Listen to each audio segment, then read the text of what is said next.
इस वक्त मुद्दा गर्म है कि क्या मजदूरों के किराए पर झूठ बोला गया। ये सवाल इसलिए बड़ा हो गया है क्योंकि गृह मंत्री अमित शाह का दावा है कि लॉकडाउन के दौरान अलग अलग राज्यों में फंसे मजदूरों को ट्रेन से मुफ्त में उनके राज्यों तक भेजा गया और इसमें जो खर्च आया उसका 85% रेलवे और भारत सरकार ने उठाया।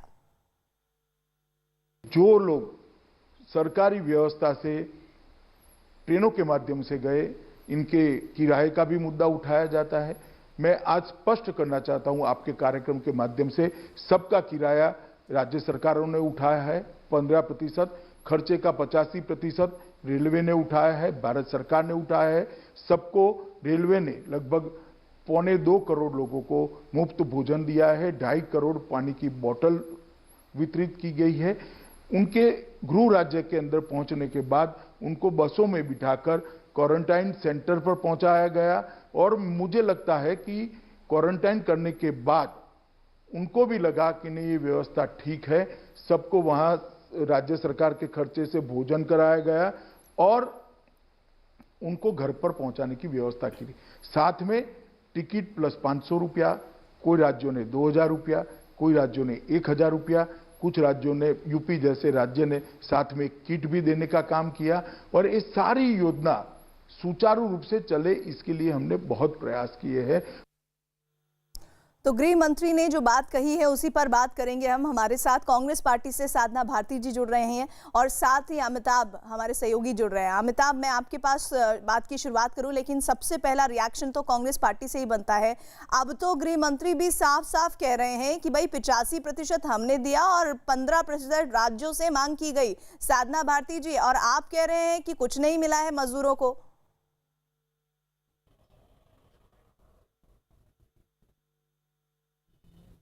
अमिताभ, यही सवाल मेरा आपसे भी है।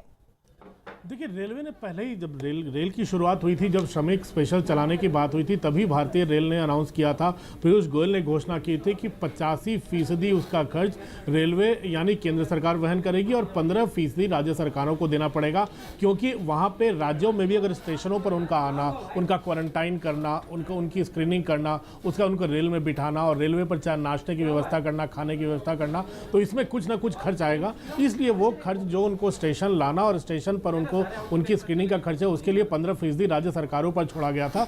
इस पर तब भी काफी सवाल उठे थे कि मजदूरों को टिकट खरीदने पड़ रहे हैं, लेकिन गृह मंत्री ने सीधे सीधे कहा है कि 85% किराया केंद्र सरकार रेलवे ने वहन किया है, 15% राज्य सरकारों को वहन करना पड़ा था। इसमें किसी भी श्रमिक से या किसी भी दूसरी पार्टी से कोई भी पैसा नहीं लिया गया है। मुझे लगता है कि इससे बात पूरी तरह से साफ हो जानी चाहिए सबके लिए। जी, प्रेम शुक्ला भी बीजेपी से हमारे साथ, अमिताभ जुड़ गए। प्रेम शुक्ला जी, लेकिन बार बार विपक्ष आप पर यह आरोप लगा रहा है कि ये बात तो कही गई, लेकिन इसका इम्प्लीमेंटेशन जमीनी हकीकत के तौर पर नहीं देखने को मिला। हर जगह इसका जमीनी इम्प्लीमेंटेशन हुआ है, क्योंकि विपक्ष को हर जगह जो है छिद्रान्वेषण करना है और जहां छिद्र नहीं वहां भी छिद्र तलाशना है। ऐसे में उनको जो है, जो आदरणीय अमित शाह जी जिस तरह से बातें कर रहे हैं, जो आदरणीय रेल मंत्री जी ने भी स्पष्ट तौर पर बताया है, जो गाइडलाइन थी वो भी स्पष्ट थी कि जो भी खर्च आएगा, चूंकि ट्रेन का जाने का जो खर्च है, एक तरफ ही ट्रेन जा रही है, दूसरी तरफ से खाली आ रही है, से उसका ट्रेन का खर्च बढ़ा है। उस ट्रेन के खर्च में से 85% रेलवे स्वयं वहन कर रही है, 15% जो है राज्यों को वहन करना है। और ऐसा पाया गया कि महाराष्ट्र में तो जो सीएम रिलीफ फंड है उससे पैसा गया, इसके लिए ये भी सामने आया है। तो मुझे नहीं लगता है कि किसी राज्य को किसी प्रकार का किसी के मन में भ्रम था, लेकिन चूंकि कुछ लोगों को जो है, जो वक्रदत्त, जिसके लिए आदरणीय अमित शाह जी ने शब्द प्रयोग किया है, वक्र दृष्टाओं को उसमें तो टेढ़ा ही सब दिखाई दे रहा है, तो उनको टेढ़ा देखने का अधिकार है। लेकिन सिर्फ क्या बात वक्र दृष्टाओं की है, या फिर जो मजदूर हमने जिनके बात भी सुनी है वो खुद कह रहे हैं कि हमने अपने पॉकेट से पैसे दिए हैं, उस पर भी बात मैं करूंगी प्रेम जी आपसे। लेकिन कांग्रेस का दावा है कि अगर मजदूरों को लॉकडाउन से पहले अपने अपने घर जाने का समय दिया जाता तो हालात इतने बदतर नहीं होते और मजदूर अपने खर्चे पर ही अपने घर लौट सकते थे। अगर उसी समय जो 24 या 22 मार्च तो कह देते कि हम एक हफ्ते के लिए के बाद लॉकडाउन डिक्लेयर करेंगे, तो ये मजदूर बेचारे अपने पैसे से आपके मोहताज नहीं थे। उस समय उनके कुछ न कुछ थोड़े बहुत सेविंग्स थी, बचत थी, जिसके वजह से वो वापिस जा सकते थे। लेकिन आपने ऐसा नहीं किया और आपका अंदाज पूरी तरह से गलत था। साधना जी, आपकी पार्टी को ऐसा क्यों लगता है कि पहले ही जाने दिया गया होता मजदूरों को तो ये स्थिति नहीं बनती? आप समझती हैं कि अगर ऐसा होता तो कितनी भगदड़ मच जाती? देखिए, मुझे नहीं लगता कि उस समय कोई भगदड़ मचती, क्योंकि अगर लॉकडाउन शुरू करने से पहले ये कह दिया जाता, क्योंकि हमारे देश में जो ट्रेन की व्यवस्था है वो कम से कम 2 करोड़ लोगों को एक दिन में ले जा सकती है अगर सभी ट्रेनों को चला दिया जाए। आज की कंडीशन ये है कि झूठ पर झूठ बोलते चले जा रहे हैं। मैं तो यही कहूंगी कि कभी सोचा ना था कि दौर ऐसा भी आएगा कि झूठ को सच के बाजारों में बेचा जाएगा। और इसीलिए मोदी जी से कहूंगी कि मोदी जी और अमित शाह जी, आज मजदूर, किसान, गरीब को भाषण नहीं, राशन की आवश्यकता है, कर्ज पैकेज की नहीं, कैश पैकेज की आवश्यकता है। ये बात समझनी पड़ेगी। बात ये जो रेलवे किराए की कर रहे हैं, तो जो रेलवे के चेयरमैन थे उन्होंने खुद ये कहा था, पत्र भी था, उनका नोटिफिकेशन आया था, उन्होंने कहा था कि पैसा लेकर ही हम ट्रेनों से मजदूरों को भेजने का काम करेंगे। आप ही के न्यूज चैनलों के माध्यम से हमने देखा है कि मजदूर जो भोपाल से नासिक की, नासिक से भोपाल जो ट्रेन चलाई गई इनके द्वारा, उसके अंदर जो मजदूर बैठे हुए थे, उनका कहना आया कि हमें तो कहा गया था मुफ्त भेज रहे हैं, लेकिन हमें मुफ्त नहीं भेजा गया, हमसे पैसे लेने का काम किया गया। ये झूठ बोलने का काम ना करें। प्रेम जी, इस पर जवाब दीजिए। आदत पड़ गई है। ये वही बात है जो बयान हमने भी सुने, वो कहाँ से आ गए? वो क्या प्रायोजित थे किसी के? अब इन्होंने नासिक का जिक्र किया। नासिक कहाँ पड़ता है? महाराष्ट्र में। महाराष्ट्र में किसकी सरकार है? कांग्रेस की। कांग्रेस। अब आप बीच में मत बोलिए साधना जी, बीच में चिल्लाइए मत। देखिए, जो इमर्जिंग जिस स्टेट से जा रहे हैं उस स्टेट को देना पैसा। कृपया उस गाइडलाइन को फिर से पढ़ लीजिए, ठीक से पढ़ लिख कर आइए। कृपा करके मुझे बताइए, नासिक जहां से ट्रेन शुरू होती है वो किस राज्य में है? मैं तो पढ़ लिख कर ही। देखिए प्रीति जी, ये चीखने चिल्लाने में कोई मछली बाजार में नहीं हूँ, मैं इनके बीच में नहीं बोल रहा हूँ। आदरणीय साधना जी से कहें कि इनका वक्त आएगा, बोलेंगे, इनको भी आप अवसर देंगे।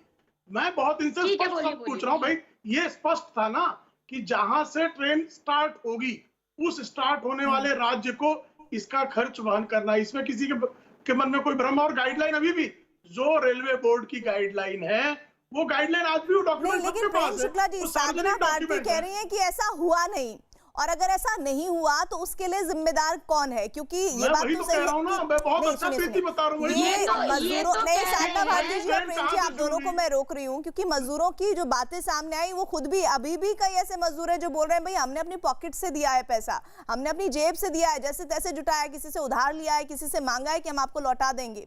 इधर इस बीच कुछ और आपको अमित शाह जी की बातें सुना देते हैं। नेटवर्क 18 ग्रुप के editor in chief Rahul Joshi से एक्सक्लूसिव इंटरव्यू में अमित शाह ने ये कहा है कि लॉकडाउन में मजदूरों को बेसहारा नहीं छोड़ा गया, बल्कि उनकी पूरी तरह से मदद की गई और 41 लाख मजदूरों को तो बस से उनके राज्यों तक भेजा गया।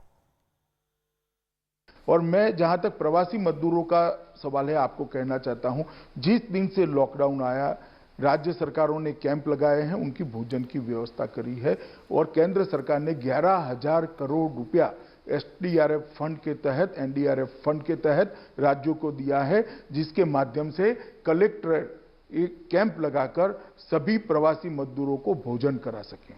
और 1 मई से हमने ट्रेनें भी शुरू कर दी। उसके पहले 20 अप्रैल से बस सेवा शुरू करी और बस सेवा के माध्यम से लगभग 41 लाख श्रमिक आसपास के राज्यों में भेजे। जैसे गुजरात से राजस्थान जाना है, महाराष्ट्र से गुजरात जाना है, आंध्र से तेलंगाना जाना है, तेलंगाना से केरल जाना है, कर्नाटक से केरल जाना है। इस प्रकार के नजदीक के राज्यों के अंदर जो श्रमिक प्रवासी मजदूर जाना चाहते थे उनको बसों के माध्यम से लगभग 41 लाख लोगों को पहुंचाया गया और सारे के सारे श्रमिक 41 लाख श्रमिक सरकारी खर्चे से पहुंचे हैं। 1 मई से श्रमिक ट्रेन चालू कर दी गई।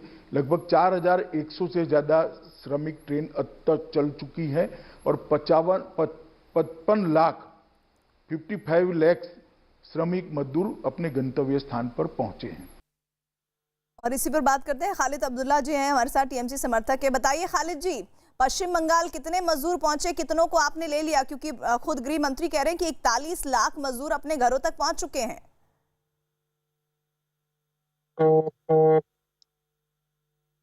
भारतीय जनता पार्टी बीजेपी, जिसका सीधा अर्थ निकलता है भारतीय झूठ पार्टी, इसकी झूठ का हद पार कर दिया ये लोग।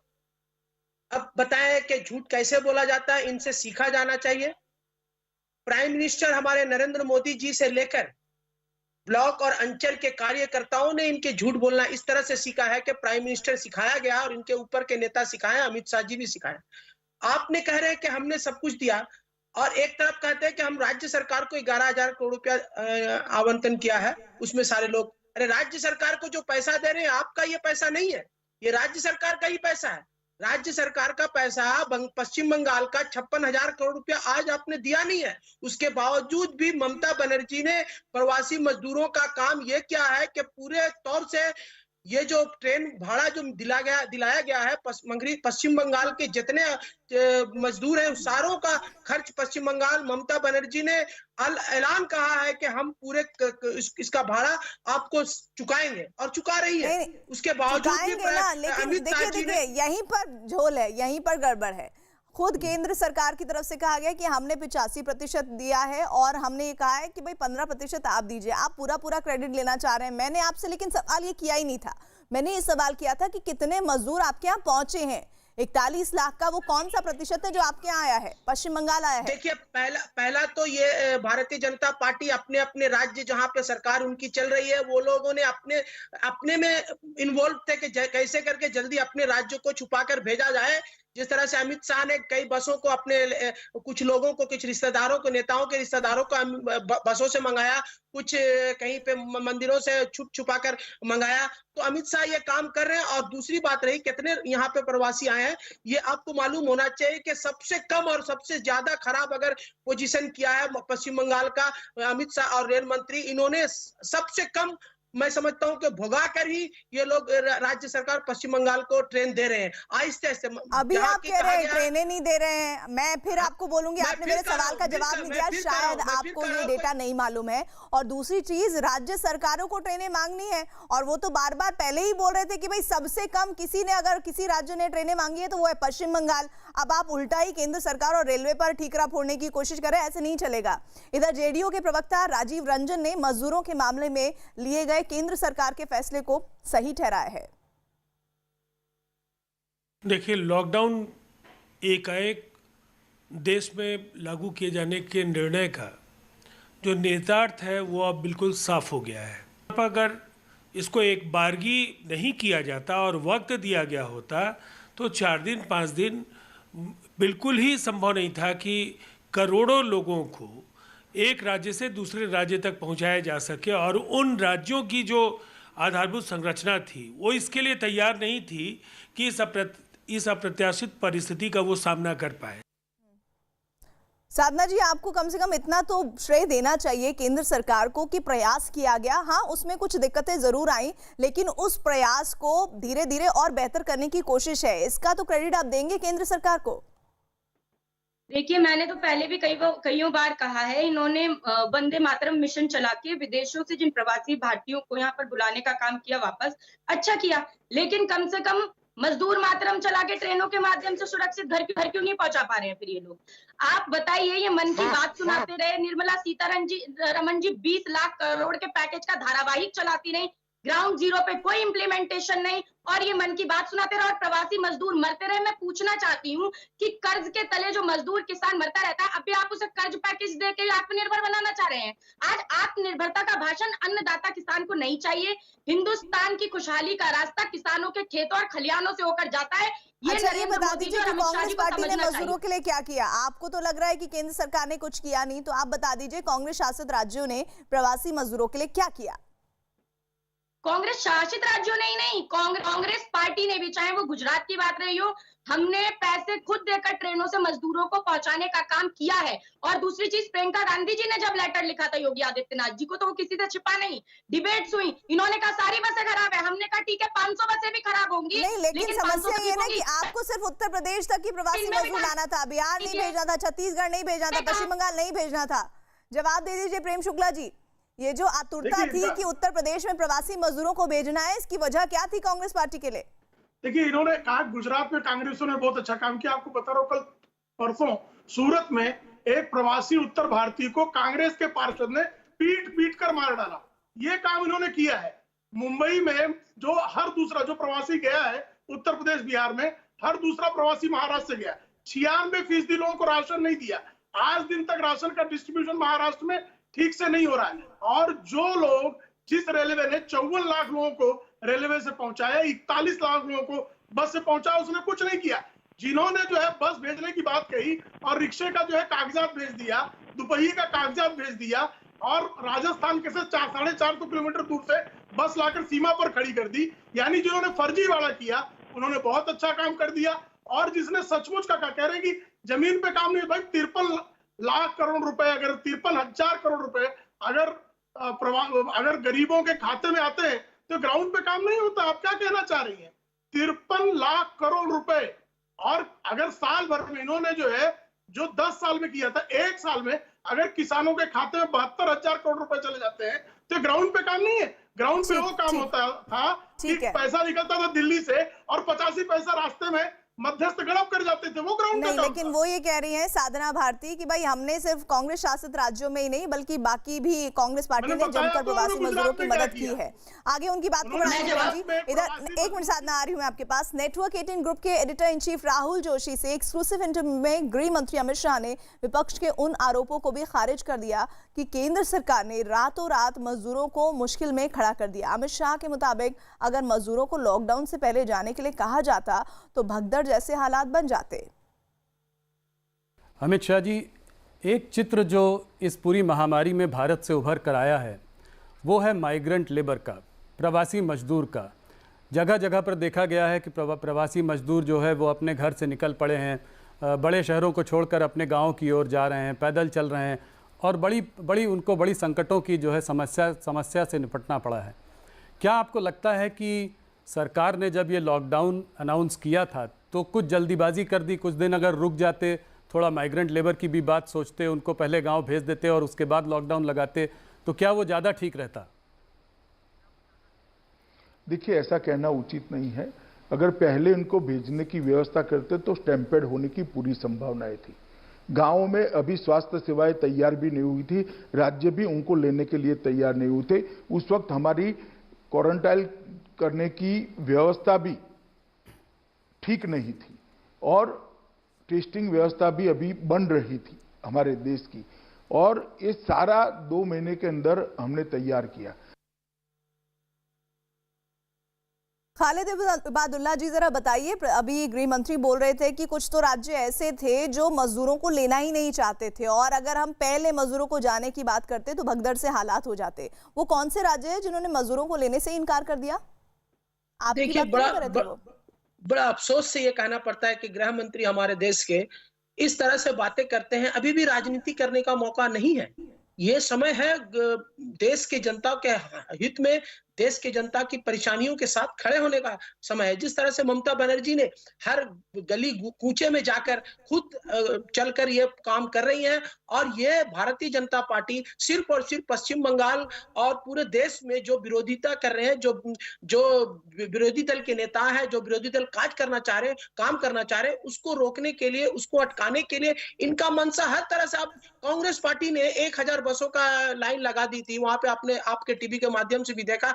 अगर उस बसों से प्रवासी मजदूरों को भेज दिया जाता तो क्या नुकसान था? इसमें यहाँ पे राजनीति करने की जरूरत नहीं थी। खालिद इबादुल्ला जी, क्या ये बात सच नहीं है कि पश्चिम बंगाल में आंकड़ों को सामने नहीं आने दिया जा रहा था? क्या ये बात सच नहीं है कि केंद्र की तरफ से टीम को उनके आधार पर इन्वेस्टिगेशन नहीं करने दी जा रही थी कोरोना के मामले से संबंधित? क्या ये बात सही नहीं है कि आप वो राज्य थे पहले नंबर पर जिसने सबसे कम बसेस और ट्रेनों की, खास तौर पर ट्रेनों की मांग की थी? क्या आप वो लोग नहीं हैं जो लगातार आंकड़ों का झोल करते रहे? ये बात सच है, मुझे ये आपको बताने की जरूरत नहीं है, ये पूरा देश जानता है। 30 सेकंड का मुझे मौका दे, मैं नहीं, क्लियर कर बिल्कुल देता आप हूं। इस बात पर अपनी बात रखिएगा, लेकिन कुछ और बातें भी हम यहाँ पर साझा करना चाहते हैं कि आरजेडी का आरोप है कि केंद्र सरकार की तरफ से प्रवासी मजदूरों की कोई मदद नहीं की गई और इसी वजह से पैदल घर आते आते उनके पैरों में छाले पड़ गए। अर्थव्यवस्था का दिखा करके कि अर्थव्यवस्था को पटरी पर लाना है, आपने आज छोड़ दिया भगवान के भरोसे। तो ये काम पहले क्यों नहीं हुआ? ये रणनीति चूक हुई है। सरकार ने गरीबों की उपेक्षा की है। इसमें अमित शाह जी लाख दावा कर लें, लेकिन गरीबों मजदूरों की पीड़ा, जो मौत हुई मजदूरों की, जो मजदूरों के पैरों में छाले पड़े, ये आज़ादी के बाद कभी ऐसी पीड़ा मजदूरों पर नहीं आई थी संकट, जो इस बार आई और सरकार मूक दर्शक बनी रही। और कुछ और खबरें ये हैं कि असम के अलग अलग इलाकों में जमीन खिसकने की घटना में 20 लोगों की जान चली गई है। मरने वालों में 8 बच्चे भी शामिल हैं। राहत और बचाव का काम जारी है। हादसा करीमगंज, कछाड़ और हाईलाकांडी में जमीन खिसकने से हुआ है। तो असम के अलग अलग इलाकों में जमीन खिसकी है, जिस वजह से जानकारी है कि 20 लोगों की जान चली गई है और इनमें 8 बच्चे भी शामिल हैं। बचाव और राहत का काम किया जा रहा है। ये हादसा करीमगंज, कछाड़ और हाईलाकांडी में जमीन खिसकने से हुआ है। तो वो ज़मीन खिसकने की तस्वीरें भी हम आपको दिखा रहे हैं, जहां पर इस वक्त स्थिति नाजुक बनी हुई है। और ये नाजुक स्थिति इसलिए बन रही है क्योंकि अचानक से इन इलाकों में भूस्खलन हो गया है, ज़मीन खिसक गई है, जिसमें 20 लोगों की जान चली गई है। और ख़बर यह है कि इन 20 लोगों में 8 बच्चे भी हैं।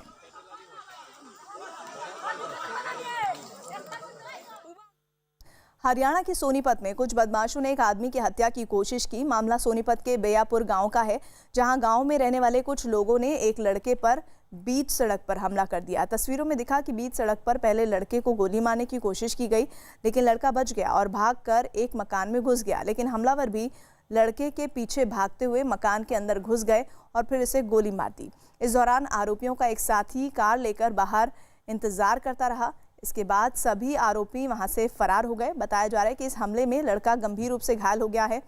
वहीं पुलिस ने आरोपियों को उनके खिलाफ कड़ी कार्रवाई करने की बात कही है। तो हरियाणा के सोनीपत की घटना है, जहां बीच सड़क पर हत्या की कोशिश की ये तस्वीरें सामने आई है। और जानकारी ये है कि हमलावर लड़के के पीछे भागते हुए मकान के अंदर दाखिल हुआ और फिर उसे गोली मार दी। इस दौरान आरोपियों का एक साथी कार लेकर बाहर इंतजार कर रहा था और इसके बाद सभी आरोपी फरार हो गए। ये जानकारी है कि इस हमले में लड़का बहुत बुरी तरह घायल हुआ है।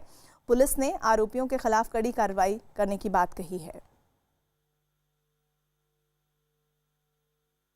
हरियाणा के फरीदाबाद में एक आदमी ने हवाई फायरिंग कर दी है। आरोप है कि फरीदाबाद के छायसा गांव में आरोपी एक मकान की छत पर चढ़ गया और वहीं से वो रुक कर लगातार फायरिंग करता रहा। बताया गया कि आरोपियों ने वहां से 25 राउंड से ज़्यादा फायरिंग की, लेकिन सूचना पर पहुंची पुलिस को आरोपी पर काबू पाने में 3 घंटे से ज़्यादा का वक्त लग गया।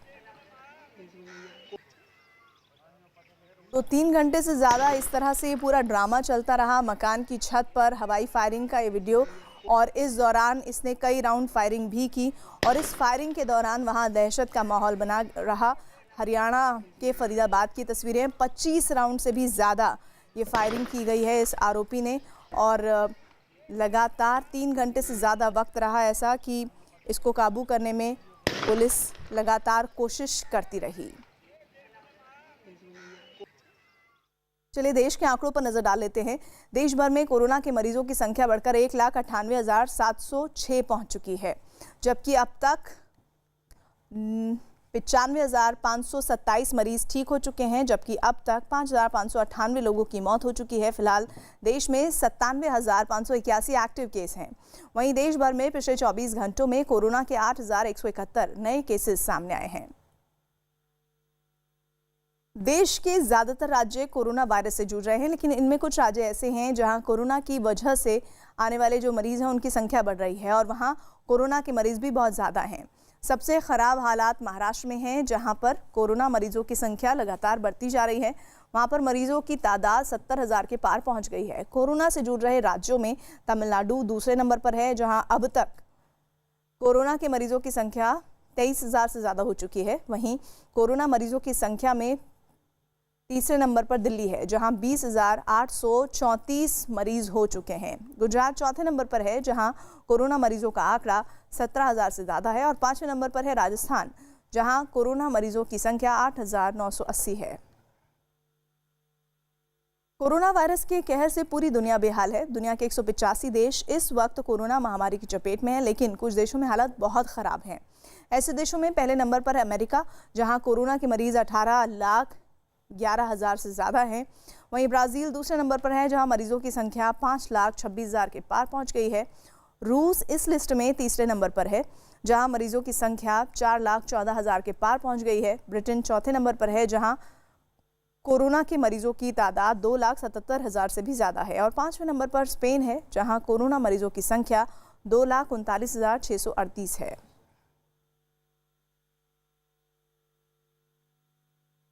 दिल्ली सरकार के नए आदेश के बाद आज से दिल्ली में हेयर सैलून की दुकानें भी खुल गई हैं।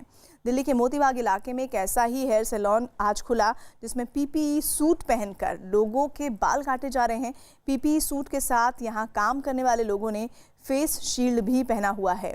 सोशल डिस्टेंसिंग का पालन किया जा सके इसके लिए सैलून में सिर्फ 4 कुर्सियां लगाई गई हैं। साथ ही सभी कुर्सियों के बीच में पर्दे भी लगाए गए हैं ताकि दूरी बने रहे।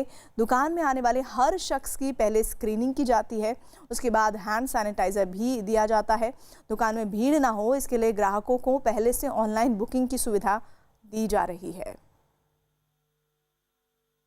देश भर में अनलॉक 1 की शुरुआत हो गई है। ऐसे में दिल्ली में भी नई गाइडलाइंस आई हैं। उसके मुताबिक जितने भी हेयर सैलून हैं वो आज से खुल गए हैं और पूरी तैयारियों के साथ खुले हैं। इस वक्त मोतीबाग में हम मौजूद हैं जहां पर एक हेयर सैलून में हम मौजूद हैं और यहां आप तस्वीरें देखेंगे तो पीपी किट पहनकर जो है वो बाल काटे जा रहे हैं और तमाम चीज़ें यहां पर आपको नज़र आएंगी। पूरा इंतज़ाम किया गया है और ये तैयारी जो है वो बहुत पहले से की गई थी। करीबन 3 महीने बाद ये जो सैलून है वो खुले हैं और ऐसे में इनका ये कहना है कि अब जब खुले हैं तो कोशिश यही रहेगी कि पूरी सुरक्षा के साथ जो है वो लोगों को सेवाएं दी जा सके। हमारे साथ सोनम जी हैं, उनसे बात कर लेते हैं कि क्या क्या तैयारी उन्होंने कर रखी हैं, क्योंकि पीपीई किट के अलावा भी बहुत सारी चीज़ें इन्होंने रखी हुई है। हैंड सैनिटाइज़र है, इसकी स्क्रीनिंग की जाती है जो भी यहाँ पर पहुँचता है उसके, और स्क्रीनिंग के बाद ही उसे अलाउ किया जाता है।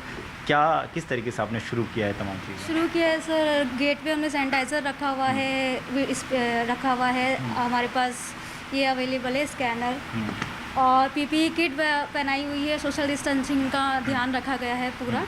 तो होप्स हो कि हम पूरी सेफ्टी के साथ काम कर रहे हैं और ये सक्सेसफुल भी रहेगा। और अभी आप कितने कस्टमर एक साथ मतलब आप हैंडल करती हैं, क्योंकि पहले तो ज़्यादा होता कस्टमर है वो ओनली अपॉइंटमेंट से ले रहे हैं, ओनली व्हाट्सएप एंड फ़ोन से। हम एक टाइम में मुश्किल से 4 क्लाइंट ले सकते हैं, उससे ज़्यादा नहीं ले सकते, और स्टाफ भी कम रखा है अपने। अच्छा। कोरोना से निपटने के लिए दिल्ली सरकार को अब एक कोरोना ट्रेन मिल गई है। इस ट्रेन में दुनिया का पहला कोरोना अस्पताल होगा। ये ट्रेन फिलहाल शकूर बस्ती वॉशिंग यार्ड पर खड़ी है, लेकिन रेलवे के अधिकारियों और डॉक्टरों ने इस ट्रेन का पूरा जायजा लिया है। बताया जा रहा है कि बुधवार से दिल्ली सरकार के स्वास्थ्य विभाग की टीम इस ट्रेन पर तैनात हो जाएगी और इस ट्रेन में कोरोना बीमारी से निपटने के लिए सभी जरूरी उपकरण और वेंटिलेटर लगाए गए हैं।